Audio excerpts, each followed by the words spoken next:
Grandes ideas de la filosofía. Filosofía moderna.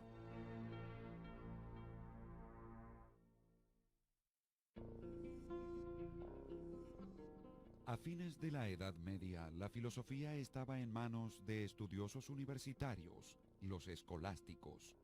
Llevaron a cabo un riguroso estudio de los filósofos clásicos en general y de Aristóteles en particular, cuyo programa filosófico habría de dominar el mundo occidental durante siglos. El objetivo de los escolásticos era conciliar la filosofía clásica griega con la teología cristiana, la razón con la revelación y la ciencia con la fe. Pero a comienzos del siglo XVI surgió una nueva raza de pensadores, mitad filósofos, mitad científicos, que dejaron de lado el conocimiento heredado y decidieron empezar de cero. Fueron los promotores de una revolución en el campo de la ciencia y la filosofía, cuyos ecos todavía pueden oírse hoy en día.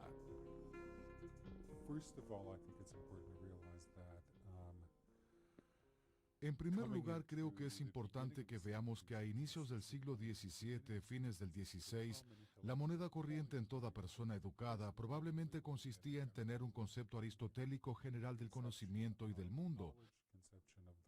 Esto es lo que toda persona educada estudiaba habitualmente. En cierta manera, los filósofos modernos querían crear ipso facto una teoría que explicara por qué, de pronto, los seres humanos disfrutaban de un nuevo logro en el descubrimiento científico del mundo.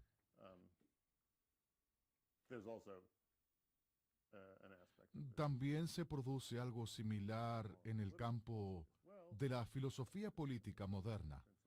La idea de que los seres humanos pueden descubrir por cuenta propia cuáles son los principios morales fundamentales, es decir, que no tienen que recibirlos de ningún tipo de autoridad.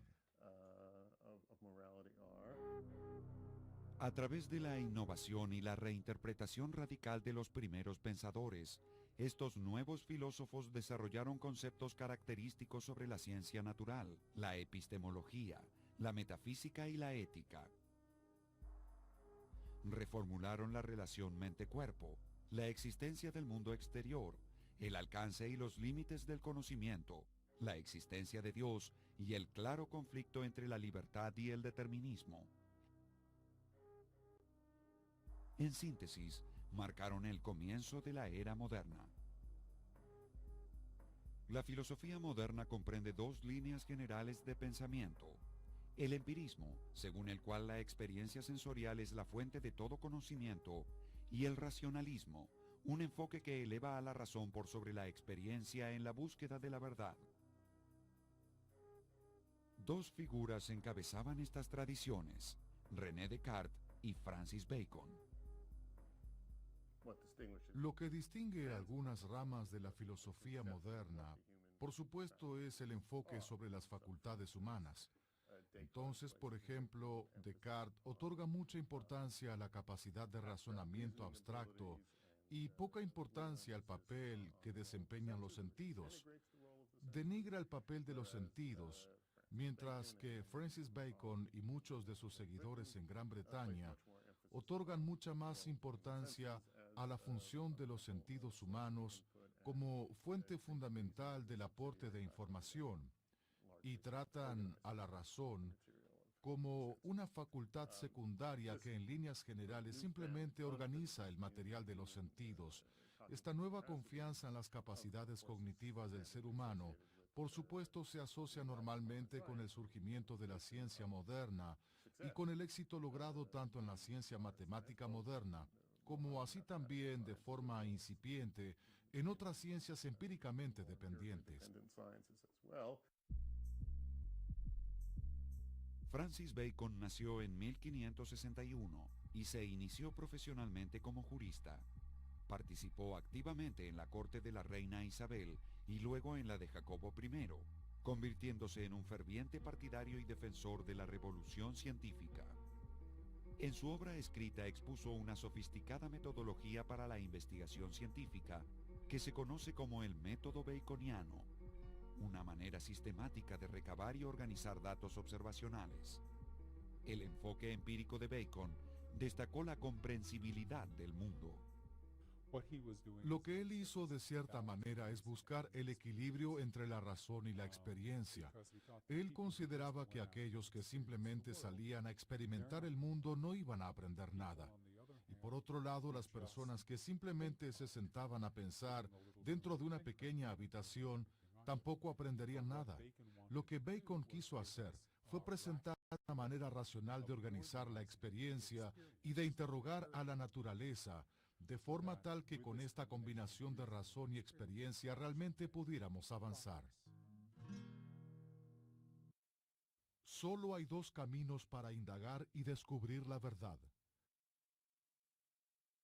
Uno que parte de los sentidos y hechos particulares a los axiomas más generales, que es el que actualmente está en boga, y otro que deriva axiomas de los sentidos y de los hechos particulares, elevándose gradual e ininterrumpidamente hasta llegar a los axiomas más generales en última instancia. Este es el verdadero camino, pero aún no ha sido probado.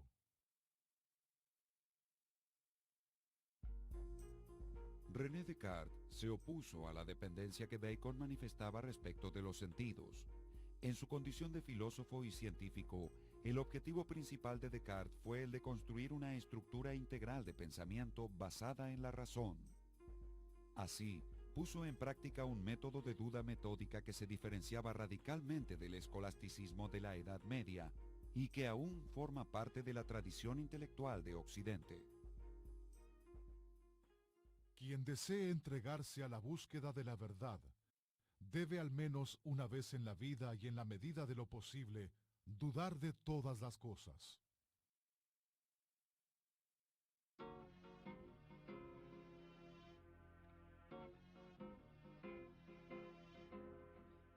Descartes nació en 1596 en La Haya, una aldea del interior de Francia.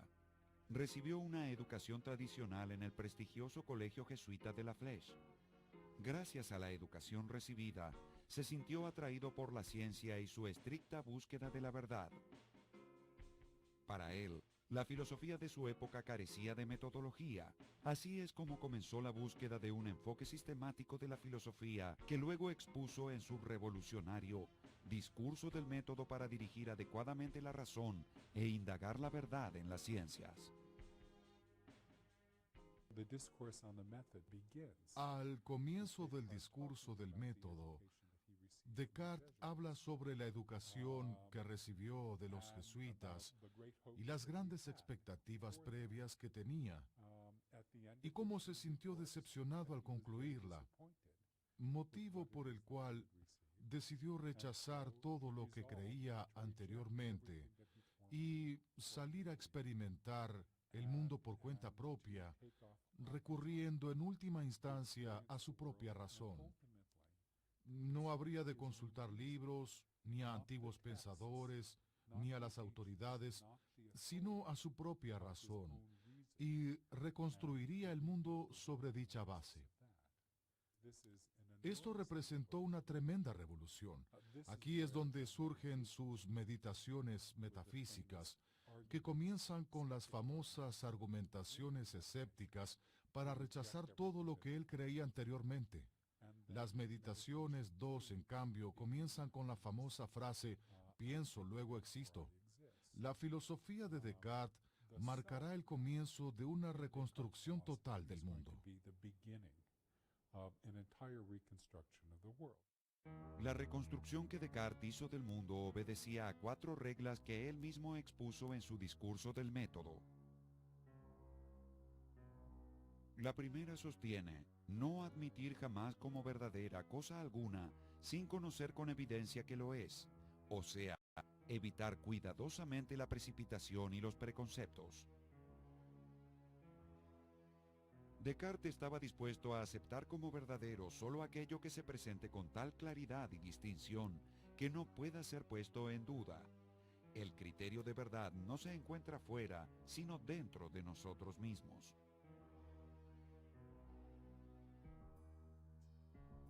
Con la segunda regla, Descartes propone dividir cada una de las dificultades que examinase en tantas partes como fuera posible. Su tercera regla sostiene conducir mis pensamientos de manera ordenada, comenzando por los objetos más simples y más fácilmente cognoscibles, para ascender poco a poco hasta el conocimiento de los más complejos. Al pasar de las ideas simples y universales a lo complejo y particular, Descartes estableció una secuencia racional para el pensamiento ordenado. Por último, se impuso la necesidad de hacer enumeraciones o análisis tan completos y revisiones tan generales a fin de estar seguro de no omitir nada. Descartes elaboró esta regla a partir de su conocimiento de la geometría y con ella intentó aportar claridad matemática a la filosofía. Esas largas cadenas de razonamientos simples y fáciles de que los geómetras suelen servirse para llegar a sus demostraciones más difíciles, me habían dado ocasión de pensar que no puede haber ninguna cosa, por más lejos que se halle situada, a la que no se llegue en última instancia, ni tan oculta que no se descubra, siempre y cuando procure abstenerme de admitir por verdadera una que no lo sea, y de mantener siempre el orden preciso para deducirlas unas de otras.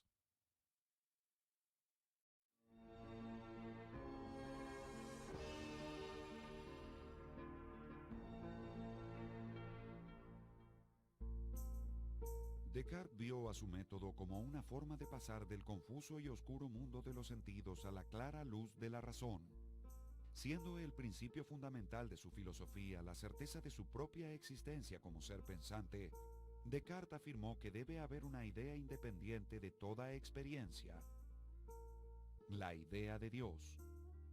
Descartes plantea que la presencia de la idea de un ser perfecto en una razón imperfecta prueba la existencia de Dios, y a su vez, la existencia de Dios es garantía de la certeza del conocimiento matemático y racional.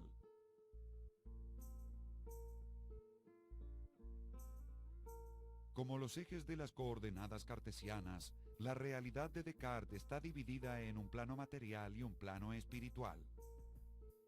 El sitio donde ambos mundos se interceptan es el alma, que está separada pero a la vez unida al cuerpo.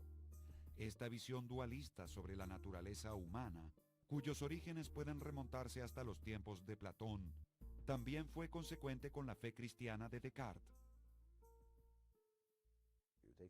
La visión cartesiana sobre la mente o la persona, el ser humano, es que la persona está compuesta por dos entidades, el cuerpo y la mente, y según Descartes, la mente es algo radicalmente diferente del cuerpo. La mente es una sustancia inmaterial no espacial, el cuerpo una sustancia física tridimensional. Según Descartes, ambas se relacionan con respecto a cómo podemos conocer acerca de nuestra mente. Tomamos conocimiento acerca de nuestra mente a través de una especie de observación interior sobre su mecánica interna.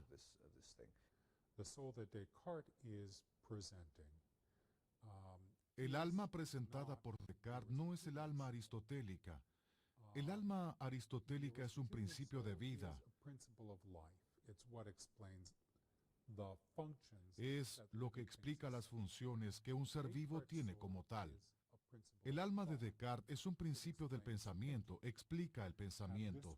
Y, por supuesto, este fue uno de los grandes debates del resto del siglo. ¿Cómo debemos comprender a los seres humanos y su lugar en el mundo? Thomas Hobbes, filósofo inglés del siglo XVII, considerado como uno de los pocos filósofos políticos verdaderamente importantes, asumió el proyecto de comprender el lugar de los seres humanos en el mundo. Su teoría política surgió de su teoría del conocimiento y de una singular concepción matemática de la realidad. Inspirado por la claridad y precisión de la geometría euclidiana, Hobbes sintió que había descubierto la clave para el estudio de la naturaleza y el lugar que el hombre ocupa dentro de ella. Para Descartes, los seres humanos se distinguían del resto de la naturaleza debido a que tenían un alma que era algo diferente del cuerpo. Pero incluso entre sus contemporáneos había quienes opinaban distinto. Por ejemplo, Thomas Hobbes, que escribió su obra virtualmente al mismo tiempo que Descartes, era materialista y plantearía que, por supuesto, los seres humanos no son lo mismo que las piedras, los árboles, los gatos o los perros. Lo que nos distingue de las demás cosas, según Hobbes, era sencillamente una cuestión de complejidad.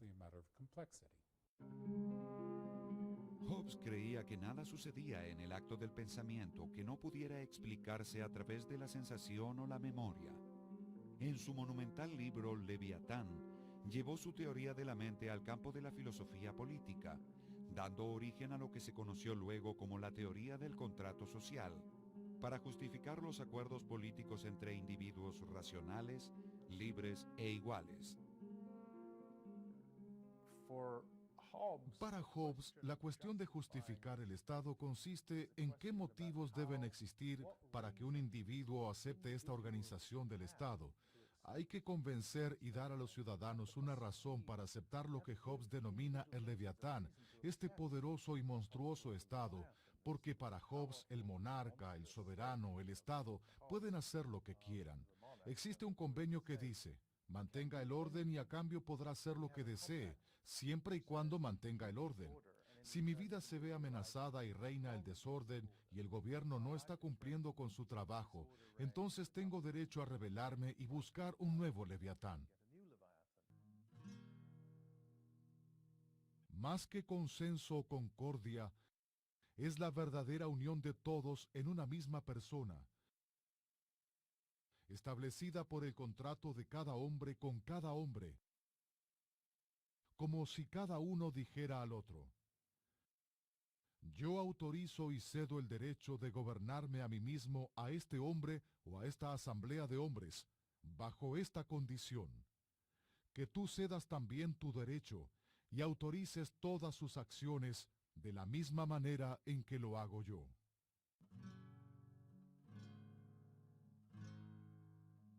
Mientras Hobbes promovía la causa empirista, el programa racionalista iniciado por Descartes cobraba fuerza en toda Europa.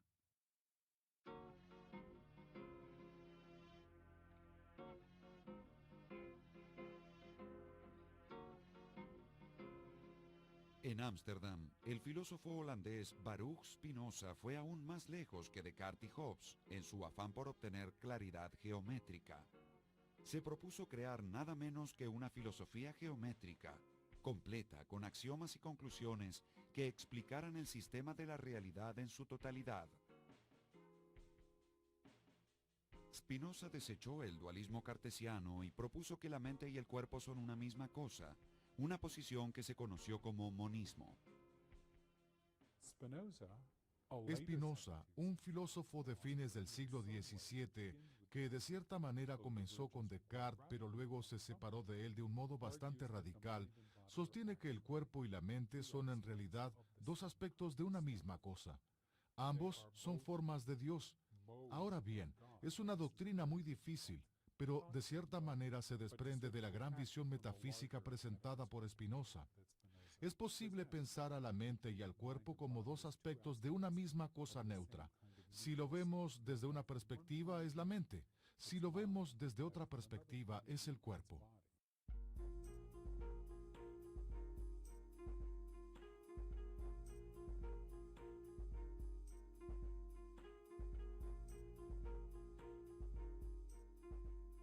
Según Spinoza, Dios, que es la sustancia de todo, es causa de sí mismo. De su esencia se derivan las cosas, al igual que los teoremas se derivan de los axiomas geométricos. Spinoza consideraba que Dios era uno con la naturaleza y sus leyes. La concepción de la esencia divina de Spinoza era tan radical que fue expulsado de la sinagoga de Ámsterdam.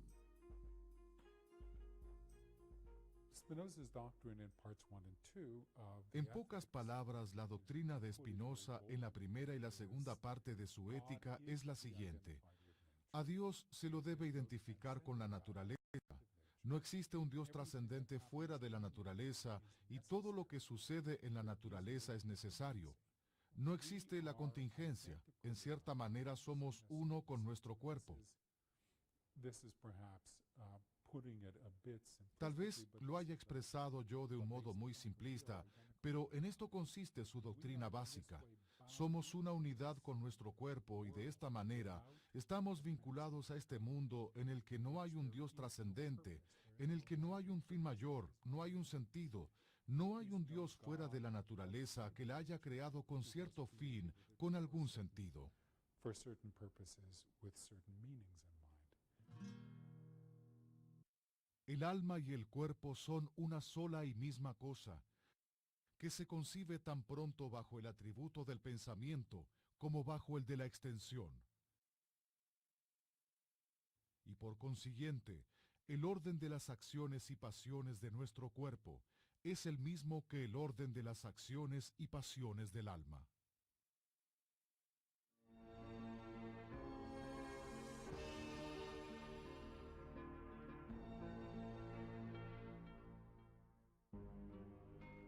El brillante filósofo alemán Gottfried Wilhelm Leibniz estudió a Descartes y a Spinoza y rechazó a ambos. Sostuvo que esa única sustancia divina de Spinoza no podía explicar todos los diversos elementos de la naturaleza, y vio que el dualismo cartesiano planteaba una cuestión álgida. ¿Cómo interactúan el mundo de las cosas y el mundo del pensamiento? Cuando uno decide levantar el brazo, ¿cómo se cruza el abismo que existe entre la mente y el cuerpo? Para resolver este dilema y preservar la libertad personal en un mundo mecanizado, Leibniz propuso la doctrina de la armonía preestablecida. Según la armonía preestablecida, en al menos una de sus tantas versiones, Dios creó el alma y el cuerpo de cierta manera a fin de que estén coordinados. Los creó de tal manera que todo lo que pueda ocurrirle al alma ya se encuentre allí. Y creó al mundo de un modo determinista, a fin de que todo lo que pueda suceder al cuerpo ya esté creado desde el principio. Pero lo hizo de forma tal que estén siempre perfectamente coordinados entre sí. Entonces, cuando quiero levantar el brazo, el mundo ya está en cierto estado que el acto se produce automáticamente, o sucede gracias a la coordinación divina. Ambos están en perfecta sincronía mutua. Leibniz usa la analogía de dos relojes que siempre dan la misma hora.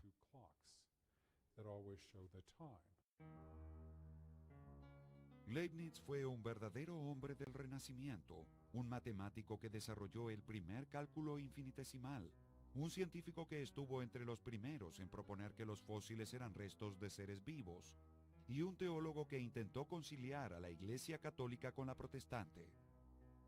Habiendo recibido una formación racionalista cartesiana, estuvo expuesto a la visión de que el mundo está compuesto por objetos geométricos que interactúan por colisión, y advirtió que si así fuera como el mundo funciona, entonces Dios sería el único agente activo del cosmos.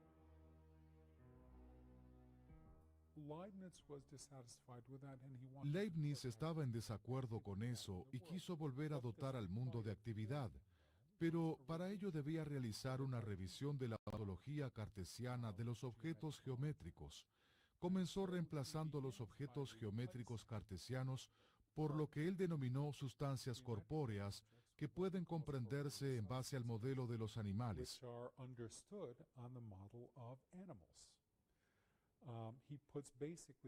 Básicamente, vuelve a dotar al mundo de almas, y en lugar del mundo cartesiano, en donde solo tenemos almas en los seres humanos, Leibniz introduce almas por doquier, de manera tal que el mundo esté lleno de vida.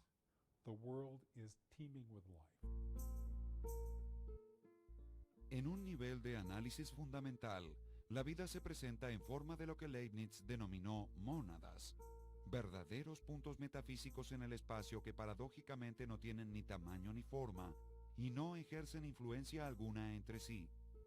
Estas fuerzas básicas, estas almas originarias, se comportan de acuerdo con su propia finalidad, preservando la armonía del orden predeterminado por Dios.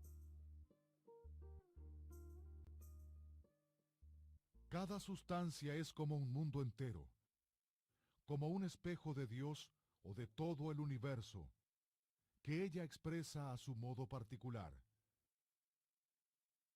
Por ello cabe decir que el universo se multiplica tantas veces cuantas sean las sustancias, y de modo semejante se multiplica la gloria de Dios, gracias a tantas representaciones diversas de su obra.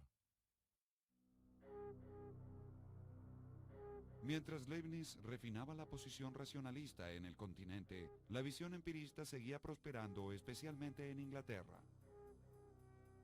John Locke, nacido en 1632, creía que la teoría racionalista, según la cual estamos dotados de ideas innatas, era una especie de tiranía intelectual. Para Locke, lo único que puede determinar el contenido de nuestras ideas es la experiencia. Todo lo que sucede en la mente comienza con la percepción. Supongamos que el espíritu sea una hoja en blanco, sin ninguna letra, sin ninguna idea. ¿Cómo llegarán estas allí? ¿De dónde procede todo el material de la razón y del conocimiento?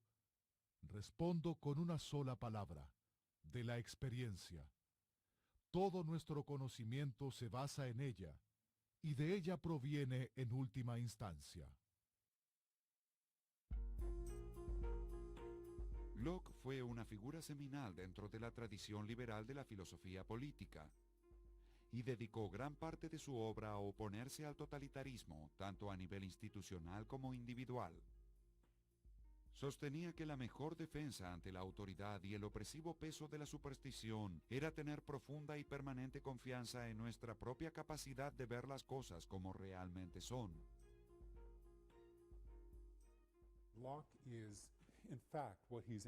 Lo que Locke señala en contra de los cartesianos es precisamente la importancia de un enfoque empírico de la naturaleza, y resalta los límites de la razón y de nuestra capacidad para penetrar y encontrar la verdadera naturaleza esencial de las cosas. Y aquí tiene en cuenta, por ejemplo, el planteo cartesiano de conocer la naturaleza de la mente, y basándose en estas conclusiones filosóficas no empíricas a priori, poder afirmar algo sobre la naturaleza. Pero Locke, por otro lado, y aquí aparece cierta orientación baconiana, considera que lo que debemos hacer es trabajar con la experiencia y generalizar desde la experiencia, y por ello hay cosas que nunca podremos saber. Y hay otras que solo podemos conocer de manera imperfecta, solo en la medida en que la experiencia nos la muestre. Todos esos pensamientos sublimes que se elevan sobre las nubes y llegan al mismísimo cielo, surgen y se establecen aquí, en toda esa gran extensión que recorre la mente, en todas esas remotas especulaciones con las que parece elevarse. No se aparta ni un ápice de las ideas que tanto los sentidos como la reflexión le ofrecieron para su contemplación. Si un árbol cae en el bosque y no hay nadie allí que pueda oírlo, ¿se puede decir que hizo algún sonido al caer? El filósofo irlandés George Berkeley no solo habría negado que el árbol hubiera hecho algún sonido, sino que hasta habría puesto en duda su misma existencia. El empirismo de Berkeley confinó a la realidad dentro de los límites de nuestra mente. En pocas palabras, no hay nada fuera de la mente, solo existen las ideas. A esta posición se la denominó idealismo. Un idealista es alguien que cree que la realidad es por sobre todas las cosas mental. El obispo Berkeley era un idealista. Sostenía que lo que denominamos objetos físicos en realidad no son físicos, no están compuestos por materia, son ideas que están en la mente. Si uno se pregunta, ¿qué sucede si la idea de esta mesa desaparece de mi mente? ¿También desaparece la mesa? A lo cual respondería que es una idea que está en la mente de Dios. Las ideas de los sentidos son más fuertes, más vivas y más distintas que las de la imaginación.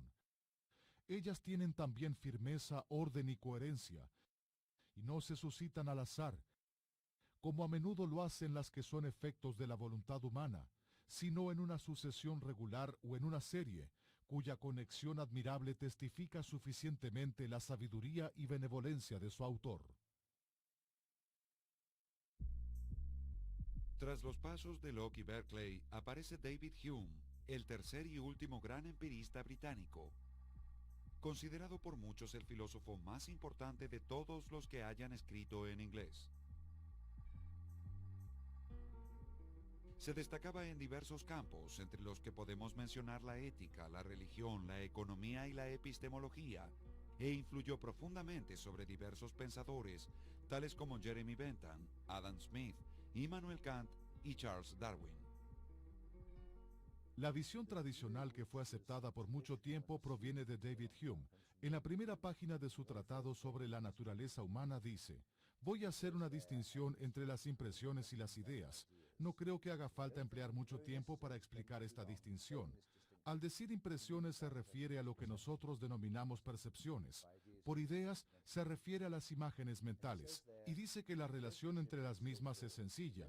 Una imagen mental es una vaga copia de una impresión original, y plantea lo siguiente: un día veo algo y al día siguiente creo una imagen en la memoria sobre aquello que vi el día anterior. La idea es que la imagen de la memoria es como una copia de la cosa original, a la cual de cierta manera le hemos quitado algo de la fuerza e intensidad de la percepción original, pero no es algo totalmente diferente, sino una especie de percepción degradada. Una de las afirmaciones más revolucionarias de Hume fue que el razonamiento inductivo que parte de la experiencia no es consecuencia de una argumentación racional, sino del hábito. Por ejemplo, suponemos que es razonable inferir de experiencias pasadas que un relámpago anuncia la aparición de un trueno. Pero la experiencia previa nunca puede servir de base racional para hacer predicciones futuras. Nunca puede afirmarse que existe algún fundamento racional para creer que el futuro será igual que el pasado. La experiencia previa del relámpago solo nos da una especie de expectativa puramente psicológica de que a continuación vendrá el trueno. Y tampoco podemos percibir en la naturaleza ninguna conexión necesaria entre el relámpago y el trueno. Según Hume, la asociación entre el relámpago y el trueno es puramente psicológica. En todo razonamiento que parte de la experiencia, la mente da un paso que no está fundamentado por ninguna argumentación o proceso del entendimiento.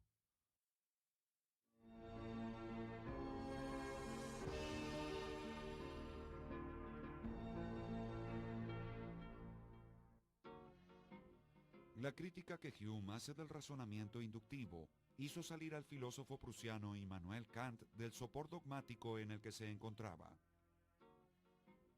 Kant se propuso integrar la subjetividad propia del pensamiento de Hume con una teoría que aceptara a la vez la posibilidad de la ciencia y la incognoscibilidad del mundo en sí. Intentó así acortar la brecha entre la tradición racionalista y la empirista, sintetizándolas en una única tesis coherente. Kant realmente vio que se acercaba a un punto de inflexión y creyó reconocer defectos tanto en la tradición racionalista como en la empirista. En cierta medida, definió ambas tradiciones a fin de explicar sus defectos y sintetizar sus verdades, para decirlo en sus propias palabras. Kant representa un cambio de perspectiva y se opone a Hume, afirmando que si bien no podemos derivar la causalidad de la experiencia, el hecho de que tengamos una cierta estructura mental es sumamente importante. Todos compartimos estas categorías de la experiencia. Entonces, si bien es posible que la causalidad no exista en el mundo, lo importante es que todos seguimos experimentando el mundo de la misma manera. La mente hace al mundo. Kant se enorgullecía de lo que él denominó la revolución copernicana en filosofía, la noción de que la mente establece cómo se nos manifiesta la realidad, y en cierto modo la realidad tiene que adaptarse a las leyes de la mente. En lugar de ser la mente la que deba tratar de descubrir las leyes de la realidad que son totalmente externas a la misma.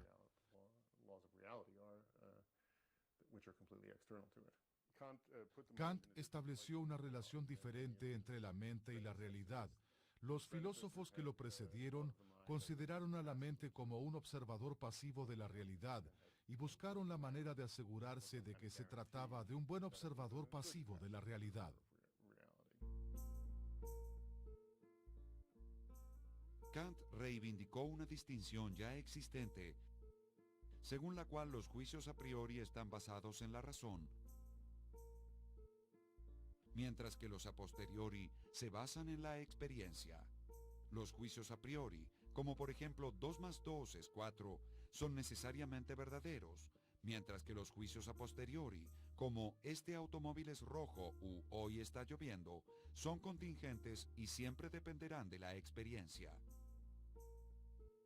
Kant fue más allá e hizo otra distinción fundamental entre los juicios analíticos y los sintéticos. Los juicios analíticos son enunciados en los que el concepto del predicado está totalmente incluido en el concepto del sujeto, como por ejemplo, todos los hombres solteros no están casados. Los juicios sintéticos, en cambio, son enunciados en los que el concepto del predicado no está incluido en el concepto del sujeto, como por ejemplo, todos los cuerpos son pesados. Por lo tanto, agregan algo que no conocíamos acerca del sujeto. Luego, Kant propuso la necesidad de considerar los 4 tipos posibles de juicios, a saber, analíticos a posteriori, sintéticos a posteriori, analíticos a priori y sintéticos a priori. Como todo juicio a posteriori es sintético, no es posible hablar de un juicio analítico a posteriori.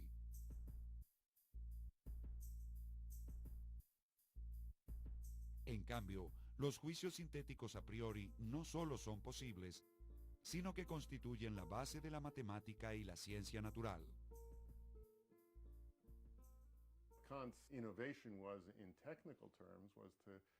La innovación de Kant en términos técnicos consistió en poder demostrar que el conocimiento sintético a priori existe, es decir, el conocimiento que va más allá de los conceptos implicados, o más precisamente, el conocimiento que un predicado aplica a ciertos objetos y que no está incluido dentro del concepto del sujeto,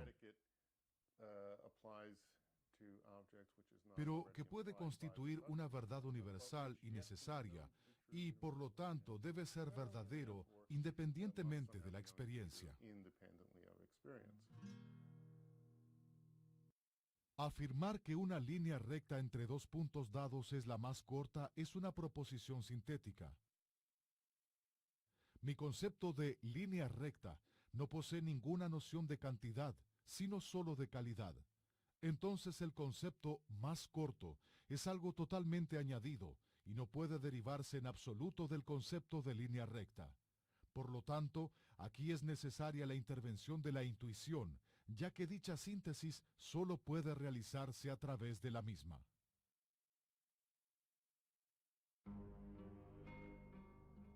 Kant aplicó su noción de crítica racional a la estética, la ética y la filosofía política.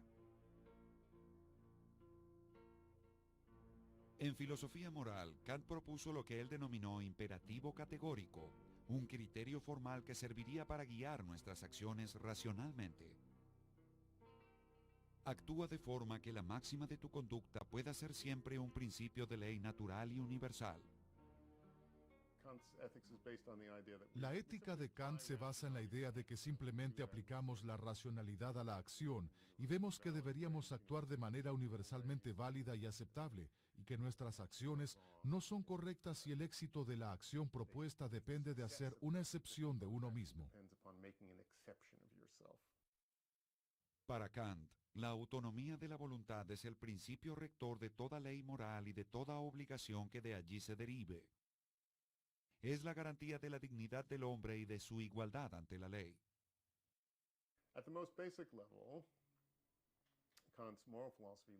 Básicamente, la filosofía moral de Kant nos conduce a una filosofía política de corte liberal, ya que considera que existe una conexión natural entre la libertad de elección y la libertad de acción. Entonces, si uno es libre para elegir los propios objetivos y forma de vida, uno también debe ser libre para actuar conforme a dicha elección. Kant creía que la razón no podía trascender el mundo de la experiencia y entrar en la realidad en sí, pero la metafísica es un conjunto de proposiciones sobre lo que está más allá de nuestra experiencia.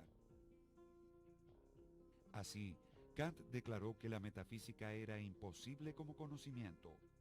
Entonces, en los siglos XIX y XX, surgieron las respuestas a lo planteado por Kant, pasando por Hegel y continuando con las tradiciones analítica y continental. Lo que comenzó como un esfuerzo por debilitar el escolasticismo de la Edad Media, inició una cadena de pensamientos que persiste hasta hoy. No importa cuán diversas sean las filosofías que conforman la Edad Moderna, ya que existe una corriente subyacente que las vincula a todas: la fe fundamental en la capacidad humana de encontrar respuestas a los interrogantes.